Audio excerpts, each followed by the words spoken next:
Well, thank you. So my name is Evan, and I'm the sucker who volunteered to run this thing. Thank you.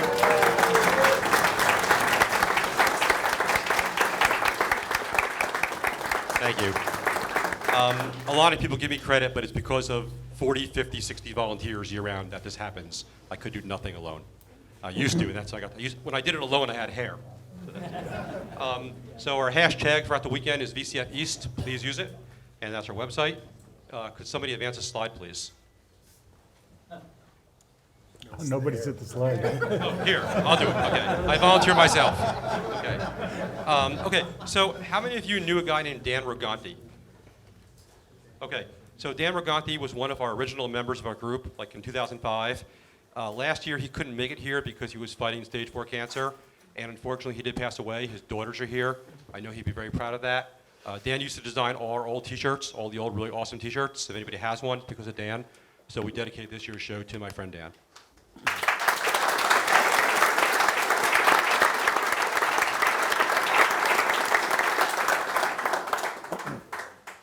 Special thanks to InfoAge Science Center for hosting us, Hackaday our sponsor. A few days ago, Hackaday tweeted us to 400,000 people. ACM tweeted us to 40,000 people. Bell Labs tweeted us to 20,000 people. And Ars Technica tweeted us to 1.1 million people. What if they come? When you all walked in, you got a little miniature program booklet. One side is yesterday's schedule, so ignore that part. But on the bottom of that, there's a QR code for a show survey. We need to know how we did so we can get better next year, and you can win a polo shirt or a VCF swag. So please fill that out. And you can give it at the front desk. I'll talk about some improvements in our museum real fast. We recently installed security cameras. Yes. That's Martin. Last year, our network consisted of a Raspberry Pi for a server, a Linksys home router, and a consumer-grade little UPS, and a couple of $50 closeout discount tablets. Now we have a proper network. Minuteman donated a brand new rack mount UPS. We have real servers and Cisco equipment and the whole 9 yards. So a real network now is a nice thing to have. And access points on the ceilings and PoE and everything else, so it's pretty awesome.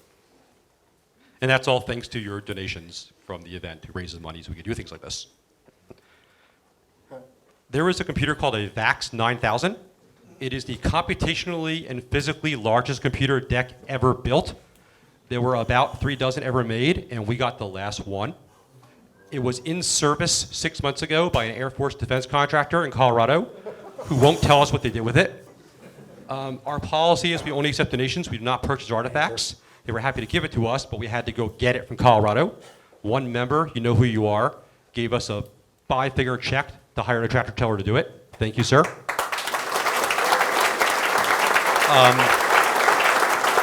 Our plan is to restore it.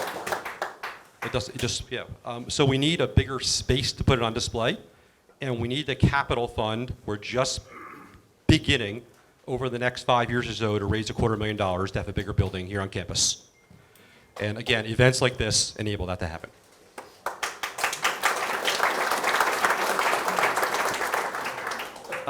My girlfriend Charlotte, who was at the front desk you met, we decided to make a big arrow pointing to our information kiosk. It is not the blue rack or the IBM 1130. It is in the middle between them. You can't see it. Yeah, well. Oh yeah, I don't know how that's the next slide. That shouldn't even, maybe it is there, I don't know. But anyway, that is the information kiosk. Picture doesn't do it justice. It's a touchscreen monitor and a little PC. We want to have 4 or 5 or 6 of those throughout the museum. Again, these things cost money, so we have events. We made the arrow, the big arrow. We did not intend for it to look like an Amiga cursor, but it does. So that was a happy accident, very happy accident. There was a store in Manhattan called TechServe from about 1980 to a few years ago. They went out of business, and they auctioned all their assets on eBay. Somebody in Los Angeles had a brother in New York who was an Apple fan. As a joke, the guy bid on the auction for like $100, took a screen capture, sent it to his brother-in-law, haha, bid on the sign. 2 weeks later, got an email, you won the auction. Local pickup only in New York. the guy's brother-in-law was like, I don't want it, my wife will leave me. So the guy in LA called the Museum of Natural History, the Smithsonian, no one gave him the time of day. 20 calls later, someone told about someone, told about someone, told about us, and he said, please take the sign. That was a few years ago. One of the new things this year, next to the consignment room, we have a software store, and we hung this sign up in the software store, and thanks to Tony and Jason, we powered it up.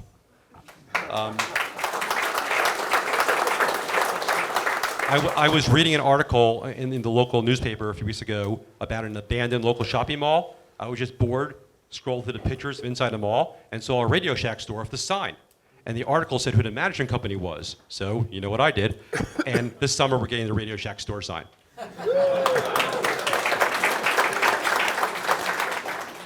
If anybody wants to donate an artifact or donate funds or volunteer or just take part or otherwise learn about us, please call me, email me anytime.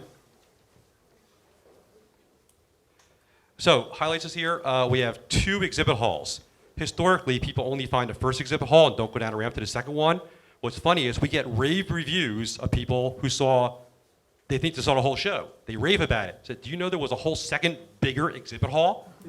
And they rave about the first. So please see both exhibit halls. The second exhibit hall, we have a special exhibit called UNIX Town and a special Atari exhibit this year with like 14, 15 exhibits, all Atari and Unix. Because tomorrow is Joe DeCure from Atari and Amiga. And you know, a few years ago when we had Brian here as a speaker, it was a room like this, totally filled out. It was a tent, actually. And the next day, Bob Frankston from VisiCalc had to fill his shoes. And I said then, I'll say now, I feel sorry for Joe DeCure tomorrow from Atari, because he can't possibly fill your shoes, Ken. We have a vendor room by the front lobby. We have a huge consignment thing down the hall here, the software store. We have Glitchworks workshop, single board computers, learn the solder workshop. Our museum will be open. The rest of the museums will be open as well. Down the street, the satellite dish and food, nom nom. All this stuff has to be staffed by our volunteers. So after the speech, let them do their job. Give them 10, 15 minutes to open everything up so the exhibitors can get to their exhibits before you guys do. But you didn't come to hear me. So, does anyone not know who Ken Thompson is? Okay. Okay, good. Without any further delay, Mr. Ken Thompson, co-inventor of UNIX.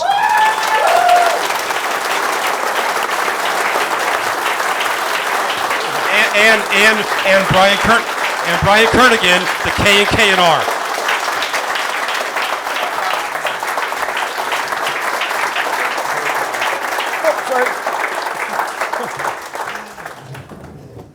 Okay, so if somebody turns that thing off or stands in front of it, maybe you want to move out of the doors and in front of the projector, that would do it. Great, okay. Yeah, and I'm going to sit as well so that I don't fall off the stage. So what we're going to do today is a fireside chat. And I suppose somebody could put out a little, Yule log or something like that. Better. Okay. Yeah, we don't need that. So Ken and I were at Bell Labs together a very, very long time ago. He arrived at Bell Labs in the mid-'60s. I'll let him say more about that. And I arrived as a summer intern in '67. And fortunately, this is one of these, boy, talk about being in the right place at the right time by blind luck. I was in the same group as Ken. My office was directly across the hall from his for about 30 years. We retired essentially the same day in 2000 and went separate ways. But we've kept in touch over all of that time. And actually this week, I think, is the first time that I have seen him physically since we left Bell Labs. He hasn't changed. So it's actually been fun. On Tuesday, he gave a guest appearance in my class at Princeton with a group that was much smaller than this and substantially younger, but maybe not even dressed in the same kinds of t-shirts. Anyway, we had a great time with that as at the fireside chat idea. And so basically what we're going to do is the same thing here. I will ask Ken some leading questions, let him do all the talking, and then partway through we will encourage the audience to ask questions as well. Okay, so that's where we're going. And to do that, pull out my little set of notes, one piece of paper, too small print, yes, yes. Okay, something that Evan didn't mention, by the way, is that Ken obviously created the UNIX operating system with Dennis Ritchie, a system that we all know and love and have used for a very, very long time. He's been recognized for that with all kinds of awards, and I will not embarrass him by going through too many of them, but it includes things like the ACM's Turing Award in 1983 and the National Medal of Technology and the Japan Prize. He's a member of the National Academy of Engineering and the National Academy of Sciences. The reason that he's on the East Coast, normally he's in California, the reason he's on the East Coast is that on Thursday he was inducted into the National Inventors Hall of Fame in DC.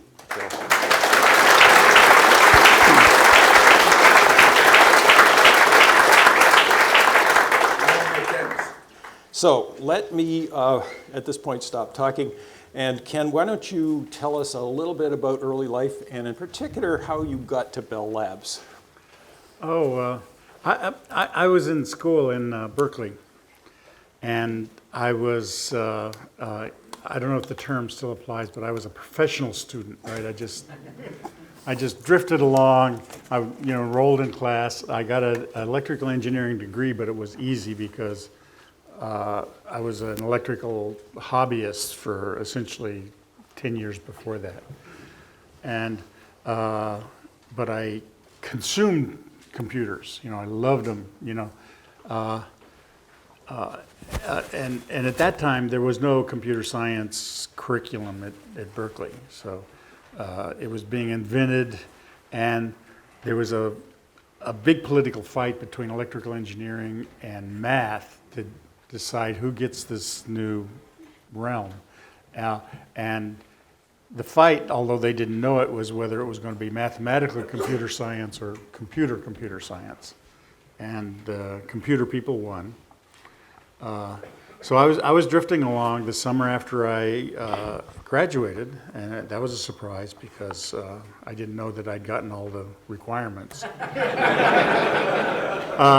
I was just going to stay in the university because I owned it. I don't know how to describe this, but my fingers were in absolutely everything. I had the main monster computer at the university shut down at midnight, and I'd come in with my key and I'd open it up, and it'd be my personal computer for till 8 a.m.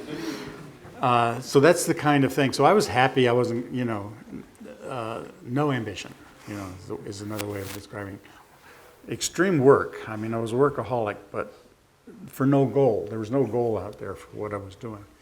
And a teacher who happened to be a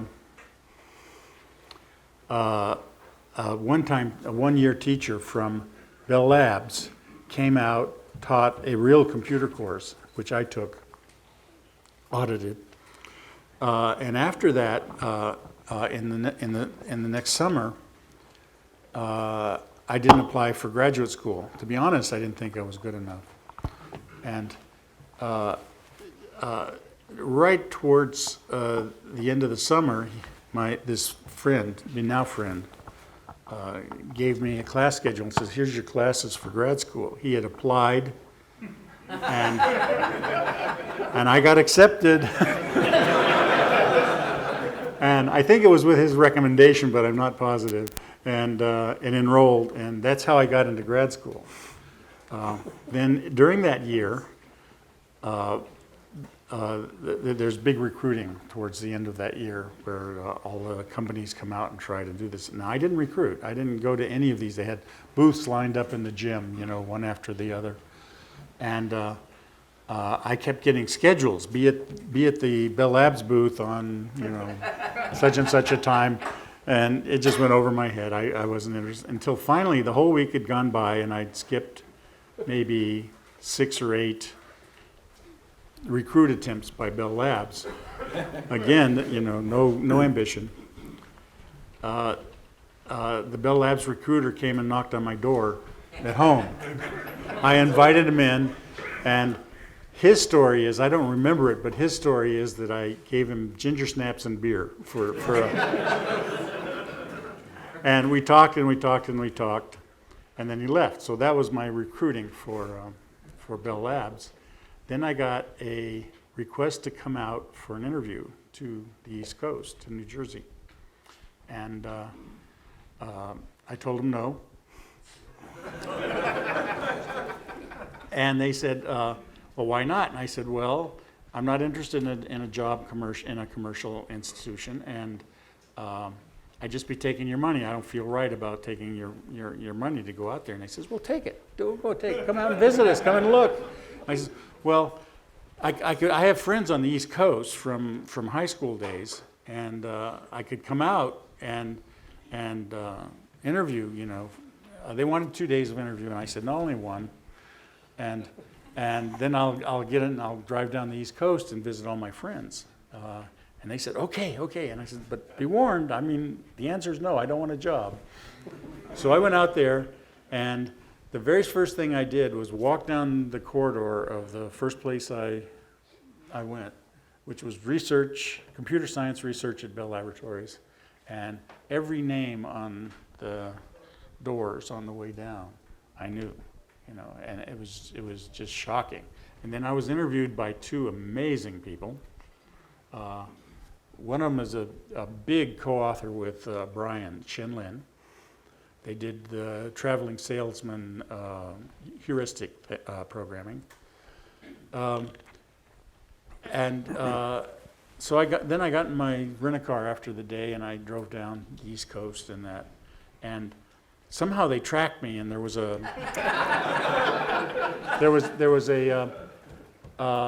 offer waiting at like the third stop down the East Coast. And I picked up the offer and drove it from one stop to another, which was maybe 2 hours thinking about it. And then when I got to the next friend's house, I called him and said, okay. So that's Bell Labs. 35 years. Yeah, it shows that back in the good old days, some people really knew what they were doing. Not Ken, but Bell Labs. So once you got to Bell Labs, obviously there was work on a variety of things, one of which was Multics, and out of that experience came UNIX. Do you want to talk some about that sort of evolution, how you got started into that part of the Well, world? Multics, I don't know if anybody, if you've studied archaeology, was a monsterly over-engineered, big project. And it's a typical second system syndrome, where they had a very nice time-sharing system at MIT, and they decided they were going to do the next one better. That's kiss of death. And so they cooperated in a three-way thing with MIT, Bell Labs, and General Electric. General Electric provided the machine. It couldn't run on a normal machine. It had to have its own machine, Monster. And then programming was done at Bell Labs, but it was mostly designed at MIT. And so we got these things, do this, do this, do this. And we did them. And mostly I was uninspired. I do it, and it was good work. I was a pretty good programmer. I just didn't know what I was. It was a notch in a big wheel, and it was producing something that I didn't know, didn't want to use myself. At some point, management realized this, Bell Labs management, and they backed out of the project. So it now became just not General Electric. Who was the follow-on? Honeywell and MIT. And Bell Labs backed out. But they backed out with a nasty taste in their mouth. We don't do operating systems. No, And here I wanted to do operating systems. So I actually found it was called a workstation. It's PDB-7. That was a remote job entry for electrical engineering circuits. You draw a circuit on a CRT tube, and you push a button, the circuit goes into the main computer by way of data sets, kind of, telephone lines. And they do the crunching, and they come back, and then you can get the transfer functions of various sorts on the screen, all electrical engineering. I just took it over and made some games on it. There was a one of the nice things about this is it had this horrible, kind of round scope like old TV, about this big around, but it had a hood that went like this and bifurcated your eyes. And that was great. So I built a little shoot 'em up space thing where you, two guys out there in a very large space, and when you find each other, you start shooting at each other, and if you get on their tail, they can't get rid of you, so you're going to win if you can actually maneuver to get on their tail. But as you get on their tail, you see all their fire coming out around you. It was fun. And but you had to have a partner, so that's what I used the telephone sets for. There were probably 10 of these remote job entry stations around, and I arranged to have them all loaded with my program, and somebody just wander over, look in, and choose, any one of the combinatorics to find out who you're going to fight. And so you're sitting there, and you don't know who you're fighting, and you're just. So I'm sorry, I'm wasting too much time. Press on. No, I'd not even heard that story. The next thing was I was interested in a disk. This PDP-7 had a disk. No other PDP-7 had one like this. It was 6 feet tall and a single platter, and the platter was on the vertical around, and there was kind of a folklore, you don't stand in front of it and you don't stand in back of it, because if it lets go, it'll be like a propeller on an airplane going through. And it was fast. It was too fast for the machine, which was, kind of a shame you couldn't make good use of it. But I wrote a disk scheduling algorithm to try to maximize throughput on potentially any disk, but in particular this disk.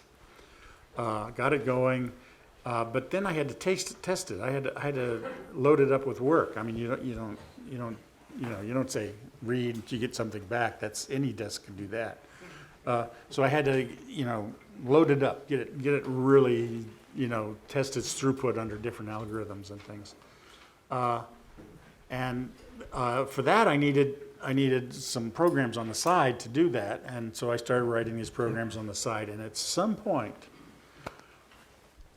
I realized, without knowing it up until that point, that I was 3 weeks from an operating system with 3 programs, one a week. An editor, I needed an editor to write code. I needed an assembler to turn the code into language I could run. And I needed a little kernel kind of overlay, call it an operating system. And luckily, right at that moment, my wife went on a 3-week vacation to take my 1-year-old, roughly, to visit my in-laws who were in California. Disappeared all alone, and 1 week, and we had UNIX.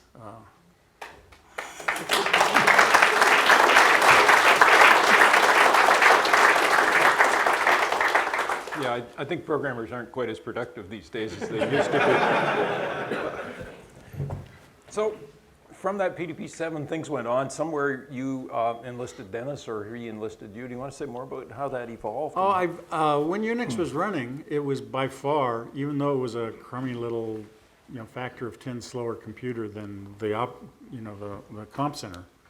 I started picking up really impressive users on this machine. It had 2 stations. It had I put a scribble text on this scope. That was one station, and then I had a Model 33 teletype on the other one. That's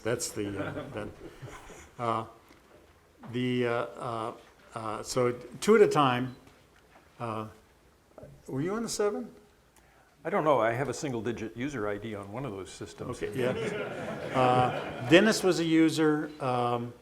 McElroy was a user. Morris was a user. I think that was about it. Maybe that was the order of the user community on this single machine. Bell Labs still had a nasty taste in its mouth from its horrible, operating system. No more operating systems. So we made a proposal to get a PDP-10, which was like the time-sharing computer of the day, to port UNIX onto this operating system, which everybody, meaning the four of us, liked, and it was soundly rejected when it fit into the typical budget of somebody requesting something. Usually, a single person at Bell Labs could consume roughly their loaded salary in a year on the side. So the notion was that somebody's salary, their loaded salary, that included the building and the guards and the things, their loaded salary twice over was kind of the budget for Bell Labs. And so, you get four people together, you can get multi-million things, 5 people. So we were well within budget. We asked for this PDP-10 and it was said, no, we don't do operating systems, we don't do it. So one of our fellows, Joe Osana, came up with I'm trying to use a better word, lie. Where they were going, the patent office was going to buy a special purpose editing complex to edit, store, and modify patents. They have their own formatting requirements. They have their own numbering. They're unique, no normal editing thing. So some company was going to try to, was selling some computers, for patent applications. And we said, aha, we can do that, and we'll save all this money. So the second proposal was to save money rather than to spend it. And for a machine that wasn't on, no operating system, honest. And it was for somebody else. It was all, it was a three-way win. It was impossible to say no. So we got it. And instantly ported Unix to it. And then Joe Osana believed us, which was, I don't know why he did, but he wrote what nroff and troff with enough macro power to do the patent. And then at some point, then we were actually doing patents. During the day, we'd have 10 patent secretaries, I guess, which is a dirty word now, on typing in patents. And we'd print them, but we'd do our own work at night, but we wouldn't do anything serious because this was an unprotected machine and would crash if you do anything remotely malicious, like, writing machine language. And then the patent office took our machine, they loved it, and bought us with the help of an adjacent. Still, we couldn't be in operating systems. Bought it with the adjacent McMahon Computer center stuff? Max. Oh, yeah, the acoustics people, The right? acoustic people, right. They actually footed the bill and said, here, because Bell Labs was a special place. It had so much money you couldn't. There was a tax on every phone in the whole country, and 1% of that went to the Bell Labs. I mean, it's boom. So it was I think this is your word. It wasn't a budget, it was a quota.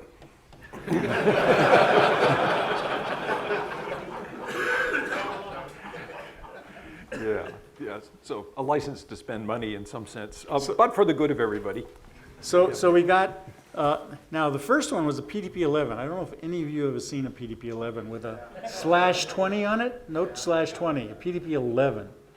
Okay, there were very few of them made. We got it before the peripherals came, and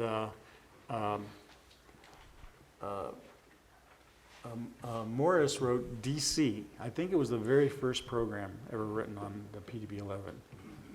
And it was while it was still a paper tape operating system because the disk hadn't come. And we were doing some porting and writing an assembler that we could live with for that machine and some other things in preparation, and testing it with the assembly language for DC. And then when it almost came up Unix almost instantly, when like the disk and the communications, teletype, remote teletype communications gear came in, which Dick was feverishly trying to build in real time. So it was not very, this would probably be roughly what, 71, that era? Yes, Right. 70. Yeah.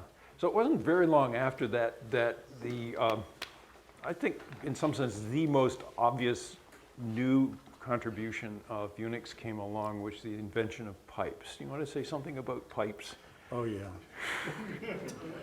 The PDB-7 actually had a little thing called IPC, and inter something communication. And you could stuff something in and pull something out. It wasn't queued, it was just a something. But both processes that did this had to communicate.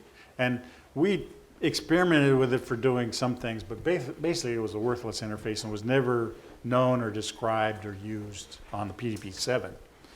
I did that because my immediate supervisor, department head is the name of the title he had, wrote a paper that has come around the internet. It's online, saying, wouldn't it be great to kind of connect programs up like in a mesh, and I thought about that seriously and decided that I just couldn't make it work because of queues would explode or queues would draw if you just kind of let everything just read and write in these random mesh kind of anarchy, connection of processes. Also, I didn't think of any real program except mesh-like programs today, weather, these kind of things, where it would be any good, would be worthwhile. So I put it off. I put this IPC in the 7 so that it was possible to actually do that if they were all cooperating.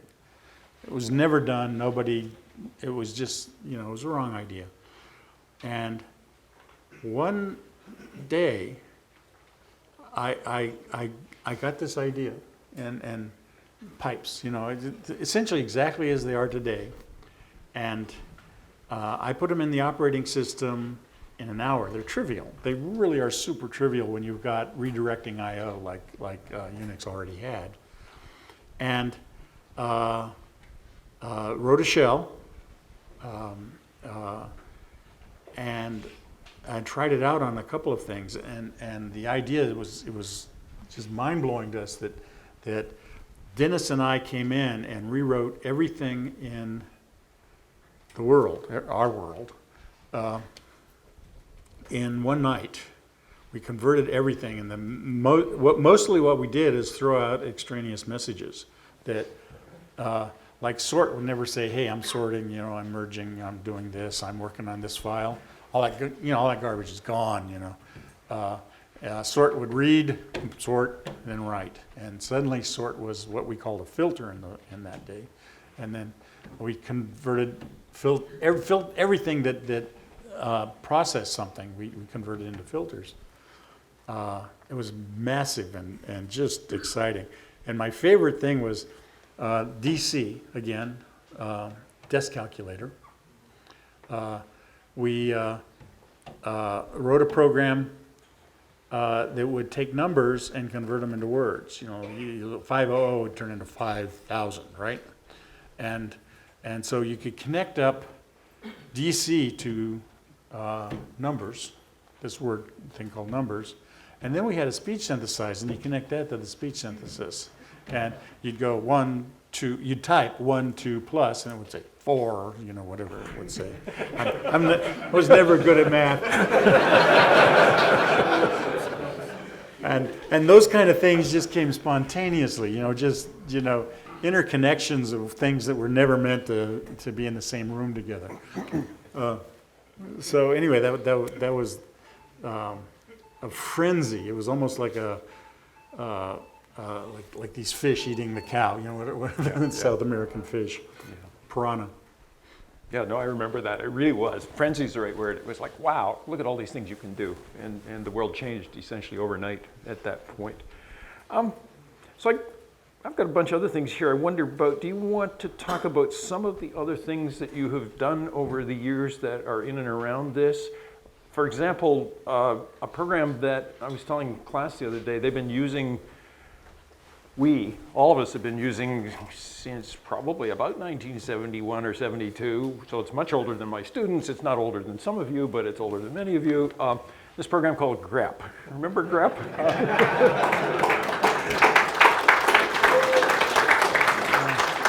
Okay. I wrote GREP almost as it is, right? And had it, at some point I decided that I shouldn't be the pusher of the bin directory. You know, that if there was a consensus or if there was a need or something, then something I might have written would go into, but things I wrote would go into my directory, you know, and I didn't want to be the, I don't know, what's the word?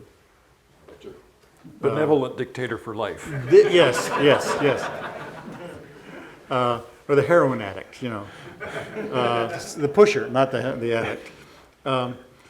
So I had GREP squirreled away, and I'd use it for everything.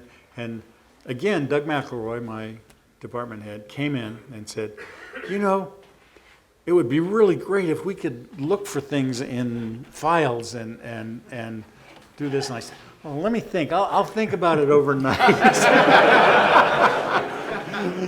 So the overnight think was basically getting rid of bugs and things that I'd meant to do that I hadn't done.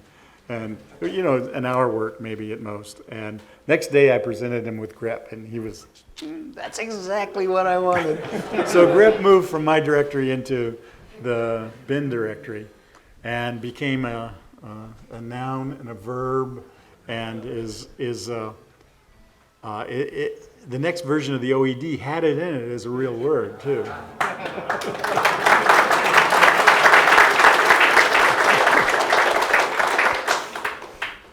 The hardest part was naming it. And it wasn't called GREP when it was mine. And I think it was called S for search, something in my vocabulary. So anyway, GREP came up when I decided what it was. Yeah, there was for a while a bumper sticker and a slogan that AT&T put out called "Reach out and grep someone." Do you remember that? And at the time, our vice president of research was Arno Penzias, winner of Nobel Prize for finding the background or identifying the background radiation. And somebody said that he could use this in a talk, reach out and grep someone, but he wanted to be sort of sure what that meant. And so he asked me, is this okay and what does it mean? And so I got to explain it to him. Other things that you've been involved with for a long time include languages. There were the very early languages like B and Bon, and even before that, and all the way through now to your work with Go, with Rob Pike and Robert Griesemer. You want to talk about languages and evolution and? Sure. I'll try early history. Again, my department head, McElroy, keeps coming up. He's the smartest of all of us and the least remembered or written down of all of us. Had a friend, Robert McClure, who had a language called TMG. And McClure got very defensive, what's the word? Commercial about his language, and wouldn't let it out. When he left Bell Labs, he took it with him and said, you can't, proprietary, you can't touch it. So it was a compiler, a Yak-like thing, but it was not a symbol at a time. It was matching. It was doing recursive descent, if you know the terminology. McElroy sat there and wrote on a piece of paper now, not on a computer, TMG written in TMG. Okay? Complete. He just did it, right? And it was beautiful handwriting. There was no scratches. I mean, it was like... TMG is. Pardon? TMG is. Transmogrifier. I didn't know that.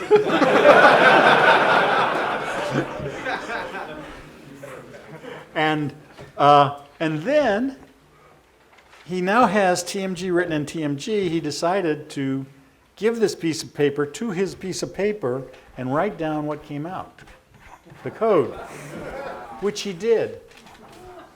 And then he came over to my editor and he typed in his code, assembled it, and I won't say without error, but with so few errors you'd be astonished. He came up with a TMG compiler on the PTP-7 written in TMG.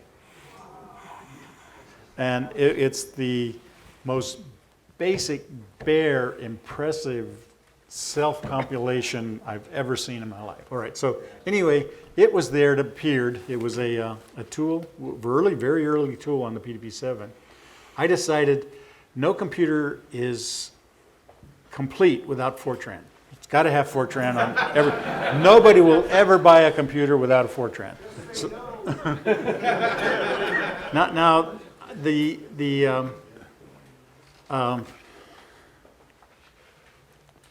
PTP-7 was 8K of 18-bit words. I think so.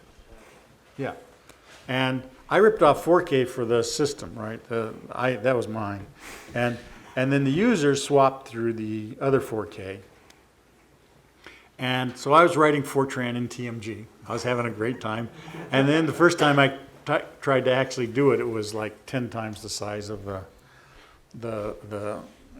thing over there. So I started cutting pieces out of it,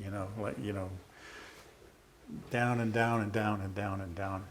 When it finally got down to 4K, I called it B. But it was right at 4K because it came from above, right? There's no reason to stop when you get to where you want. Then I'd put features in that I liked, and it would blow over 4K and not run.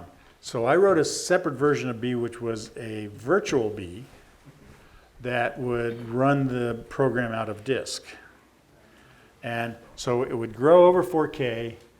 I'd run it on virtual B to get the B source. The B source for both of them were the same. Hopefully what I wrote was a compaction of some sort so it would get smaller, so it would go under 4K, so I could bring it back to being roughly real time, kind of, and this went over and over and over until the final version of B.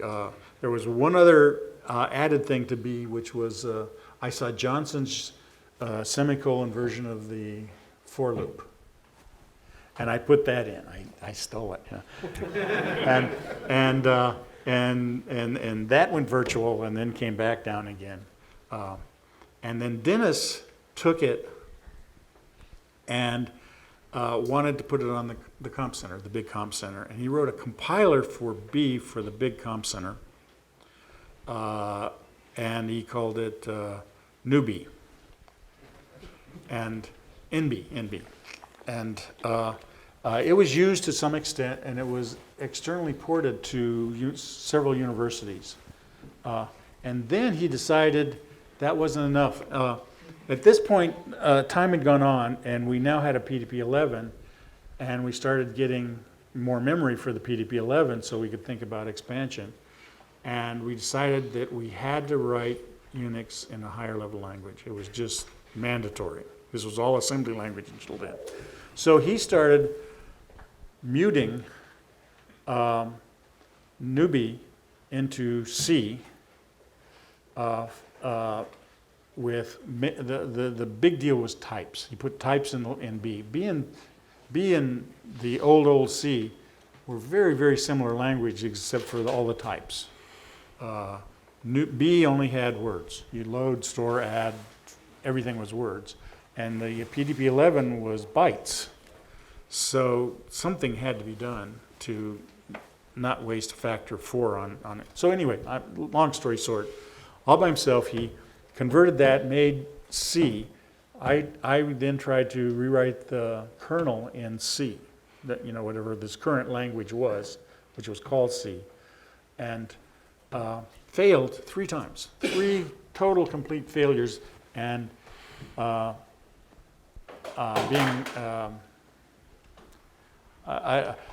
basically being an egotist, I blamed it on the language. So he'd go back and beef up the language for something, and then finally when structures came in the way that structures did come into the language, which is completely outside of B. B had nothing resembling structures. The port to UNIX of C on the PDP-11 worked. You know, it was, before that it was too complicated. I just couldn't keep it all together. And so then there was the first C version of Unix. And C became a pretty, you had something to do with C, didn't you? No, I had nothing to do with C. I twisted a guy's arm into writing a book, but that's the extent of my knowledge. Okay, shifting gears a bit, you started life as or some part of it, as an electrical engineer. You've been involved in a lot of different hardware things. Perhaps the most interesting piece of hardware that you were deeply involved with was chess playing stuff. You want to talk about chess? Oh yes. I've always been interested in chess. I played it when I was like in the 7th grade because that's when Bobby Fischer was right at his height, when I was in 7th. Bobby Fischer and I are like 10 days apart in age, except that he's dead. But so I would come home and on the cover of Life magazine would be Bobby Fischer, and here I am exactly the same age, and I'm a 7th grader. You know what do I do? And so I felt very, very, you know, I don't know, worthless. And I joined the chess club and played chess in school and was good at it, but I didn't like it. I didn't like to either win, because you feel sorry for somebody who would take it seriously. Most of them really do, and I didn't like to lose, of course, and that cut down on my options. So, but I got hooked on chess, and I was a chess spectator as a spectator sport. Now, very few people do this, but now on the internet you can get all the tournaments in real time and watch them, and I do. I get up at 4 in the morning to watch something happening in Belarus, and it's great. So anyway, back to chess. So I decided I was going to write a chess machine, a chess program, and I did. And the annual ACM tournaments, ACM conventions, had a chess tournament sideline. And I went to the first one in 1972 with a C program that played chess. And I believe, but I'm not positive, that it was the very first C program that got out of Bell Labs, in some sense. And I went to play against all these Amdals and Crays and, on and on and on, and got my head handed to me, and came to the conclusion that speed was what matters. That no matter if I had an algorithm and you had an algorithm, and you went twice as fast as me, you can emulate what I was doing and set traps. It's just normal sense. So I went back and built a little tiny chess machine. Well, actually, first one was a one-board chess machine that plugged into a PDP-11, and the PDP-11 did all the work. And played with that for a while, got ideas where it was slow, where it was fast. It was almost the same speed as the software because the interface was so clumsy. So then I built a microcoded machine on the side, which was now in a box about this square. It was significantly faster. And I took it to a '78 ACM tournament and won it. It was shocking. But then the '79 tournament, I tied or something like that. Basically, I didn't come in. I came in like, call it second, maybe tied for second and third. So I went back, licked my wounds, and then I ran into Joe Condon, a massively competent design, electric engineering design thing. And he built a bunch of, he and some other people, design tools for building hardware that would take diagrams on screens, convert them into things, simulate the things, produce wires, minimize the wires, and then the last step was that we modified an XY plotter. And you would mount a wire wrap board underneath the XY plotter with the pin sticking up towards and the plotter, instead of an ink pen, had a notch, just a sighter, and you'd have a wire wrap gun in your hand and a bunch of wires, and it would come and say, it would go to position itself. The XY plotter would position itself over one of the pins, and you'd take out a wire and zap it on, and then it would go to where it was supposed to go, and you'd go over there and zap it on, and you do this for 8 hours, and you had a chess machine. And I took that chess machine, and now this one was serious. I mean, this was really serious, and it was about this tall from not the floor, but from my floor, and about this square. And it had, again, it was run by a PTP-11, but it had 17 very large wire wrap boards. They were about this big, right? I don't know, and it went off and it just trounced everybody. And again, speed kills, it really does. It was the world champion in '80, and then the U.S. champion. The U.S. was the name for the tournament that the ACM held every year. It was the U.S. champion from roughly '80 till '86 or '87, until the craze started coming out. Sorry. Infamously, by the way, does everybody know the Moscow trip of chess? Tell them. It's a good story. Okay, so I was invited, after I won the world championship in '80, I was invited by Botvinnik, if you know who that is, a very famous chess player in the Soviet Union, to come out. And mainly, I heard from my friends underground, is they didn't believe that a chess program could be a master. It was a hoax, and they wanted to test it. So they invited me out to Moscow to give a set of demos. And the demos were, in fact, a test. They had ranges of strengths of people they were going to put in tournaments with me and play. And I was happy to do it, So I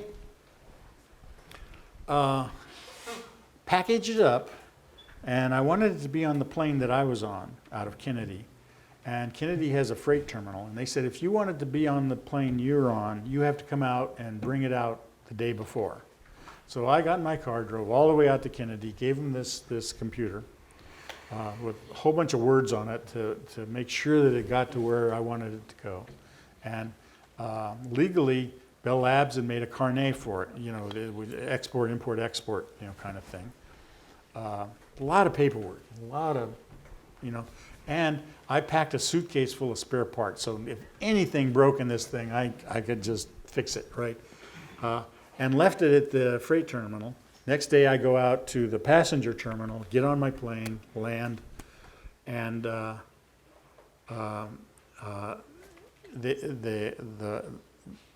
big contingent of very special people meet me, and they go out and they empty the plane, and it's not there.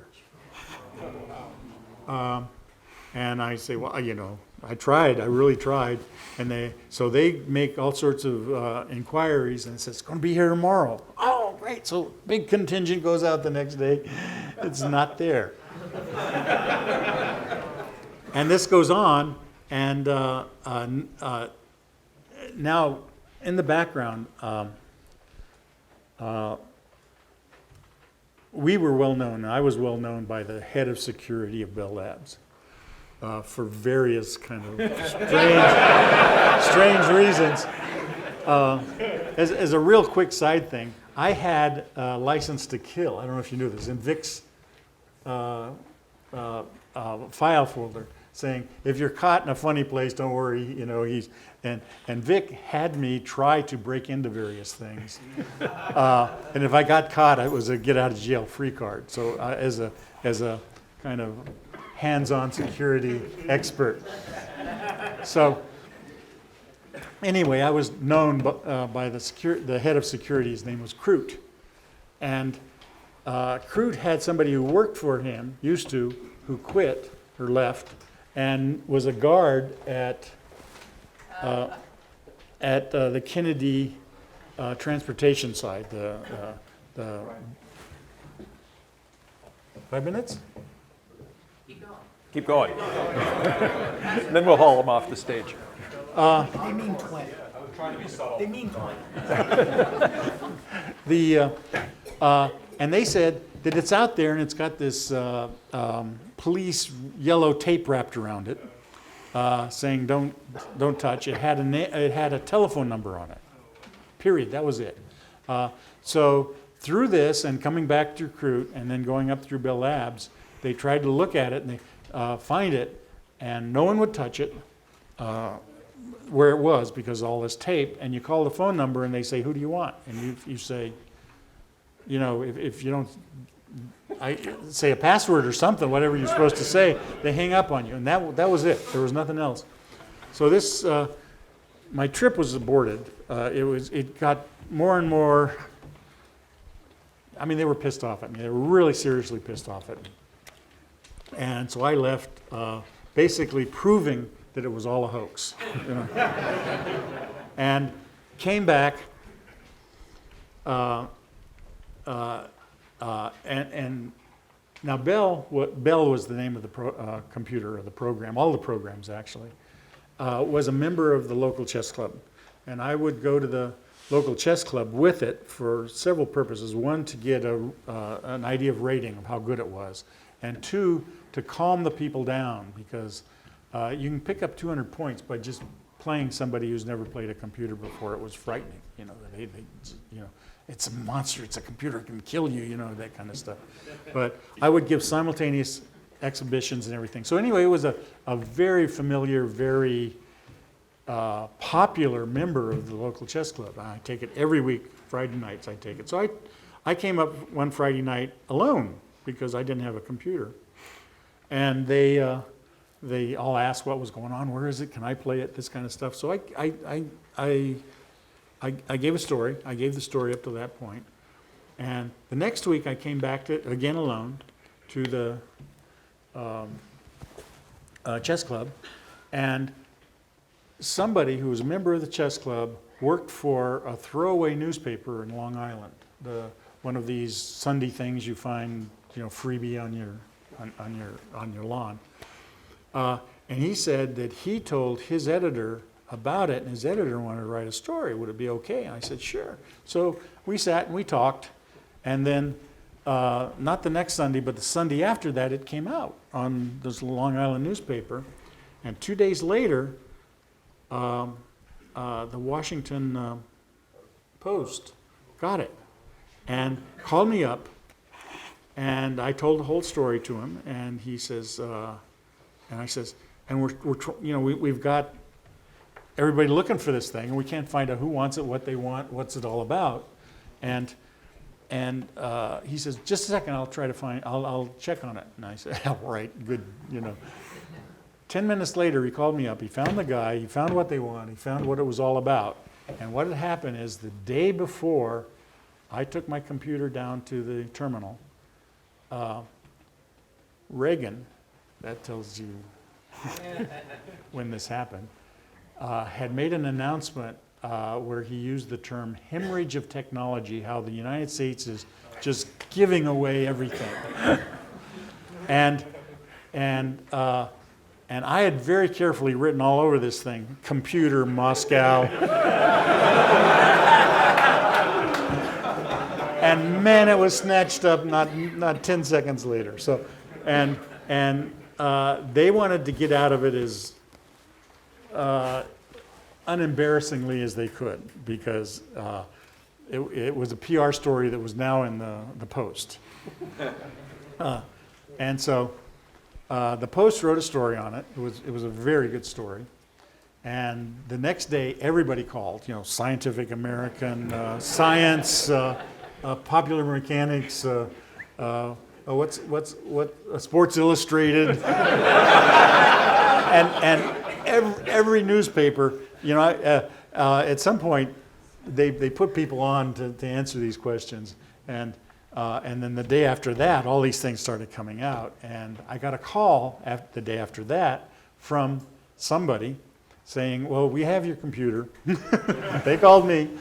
"We have your computer. We'd like to give it back." And I said, "Okay, well, you know where I am." And they said, "But you don't understand. It was technically illegal, and we can't just ignore that. We're going to have to fine you." And I said, "Okay, how much?" And they say the fine is 10% of the price of the thing you're illegally exporting. And they said, "So how much is it?" And I said, "Well, for the budget for building it, the parts, it's one of a kind, so it's hard to put a price on it. The parts were $17,000. And he thought for a second. He says, "You don't seem to understand. We're going to charge you 10% of that price." Surely it was used, right? I mean,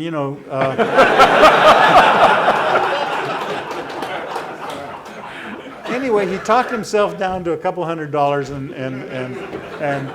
and Bell Labs paid the fine, and it showed up in the lobby. They delivered it to the lobby the next day. Evan, what should we do on time? Well, I'm confused. I stepped out and we're talking about chess, not UNIX. I'm very confused. I'm sorry. Okay, so I don't have the microphone, so I'll just speak up. First of all, thank you.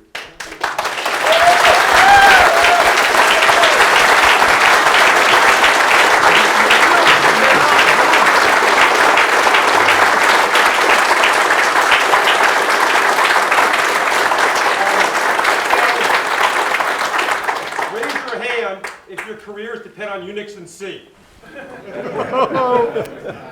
Brian, too. Absolutely.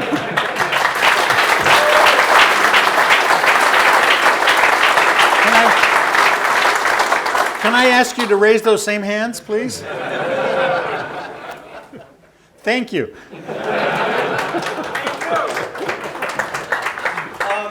So, Would you take a motion for an extension? Ken has graciously agreed to stick around a while. We expect a receiving line. Please be brief with your time. Don't hog the man. Everyone else wants him too. We're going to take him down to the Unix exhibit at some point. You autograph selfies, but respect his time, respect everyone else's time. The VCF is open. The